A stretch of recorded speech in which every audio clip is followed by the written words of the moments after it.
Now let's get into the bad points. The bad points that I've personally dealt with were to start pitch tuning.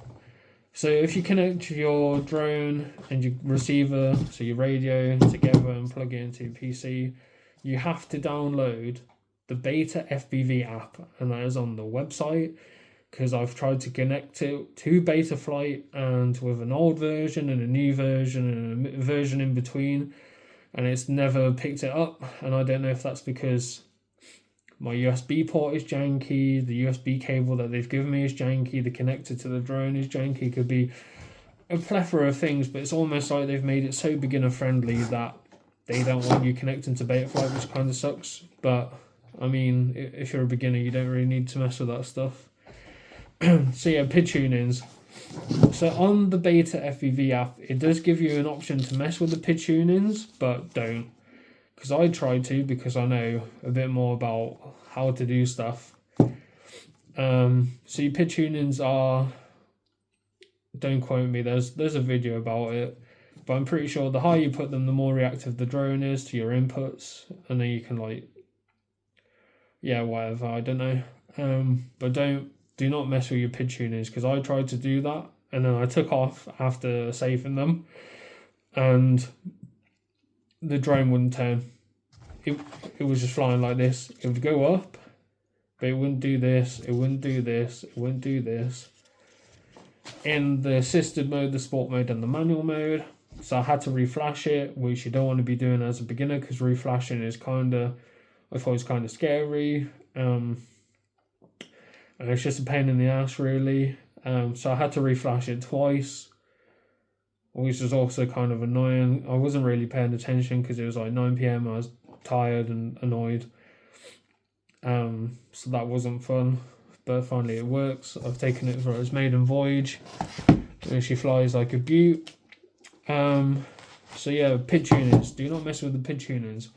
It might have just been me and whatever was going on, but don't mess with that until you know what you're doing. So secondly, your drone VTX, so the camera feed thingy, will be set on 25. Legally, you shouldn't change that. You shouldn't up that megawattage or whatever it is to anything higher than 25. So I'm not telling you to do this, but you can up it to 350, I think it was. But you shouldn't do that.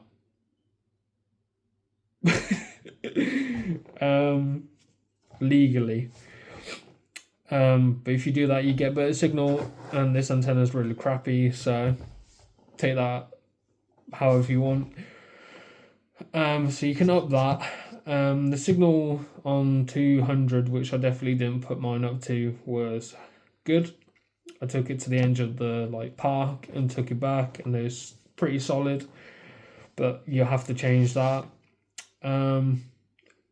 Also with that, when it was on 20, so another negative point that I've personally witnessed was because it was set on 25.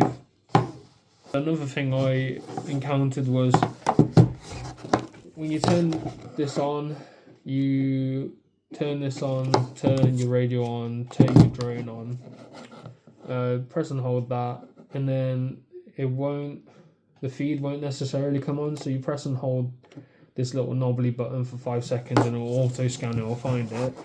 But I found twice, it was on 25, but I was in my room, so I didn't need it on anything higher. I found that when I pressed this button and then these buttons, which are changing slow,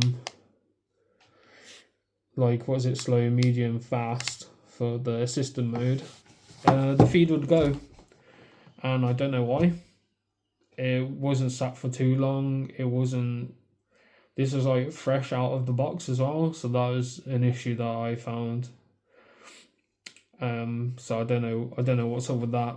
Honestly, the antenna was up and everything, and it's all connected, so I personally couldn't tell you what was up with that. Altogether, it's a good little drone. It's good for beginners and prepared civilians like myself, because all the props are guarded, so you can clear rooms with it. You can move pretty fast in the assisted mode. Everything's just like everything's protected. The signal's pretty good if you bump it up. Even if you upgrade the antenna, man, it will be way better. The controller's not much cheaper feeling than my Radio Master T8L. Kind of is, like, this feels way more premium, but that's good. Oh, another point actually. One last negative. If you're trying to bind up this, because you can't get access to Betaflight, I didn't really pay attention to the betafpv app, but I'm not sure if you can change the inputs or not on this. So obviously all the inputs, because it's a beginner drone, all the inputs on this are set up for this, so it does everything that when you do a button, it does a thing like how it should. But I tried to bind this, and I don't know if you can change the inputs, so somebody will have to look into that, because my laptop is crap, so I'm not going to bother. But because it runs on ELRS, which is important, you don't want FR Sky, because FR Sky is very proprietary. It runs on ELRS, which for a beginner you need, because every drone runs on ELRS. If it runs on ELRS, it means it can bind up to any controller that runs that, which is good. But yeah, it's a good drone. You could probably take it a distance if you took this off and messed with the antenna in there for the VTX and the antenna on your goggles. I'm not sure about the distance on this, but it's a good little kit, and just don't fuck with it. It's built for beginners, so if you're like me and you wanted the cheap kit to get back into it because you sold everything, it's good. You can fly manual, it can do flips and stuff. I did do flips and stuff with it, like yaw spins and your bog standard tricks, but don't try and mess with everything or anything, because it will get haywire, and that's the negative of it. But yeah, if you enjoyed this clip, then let me know. If you need any links to the betafpv app or how to do stuff, then just give me a holler.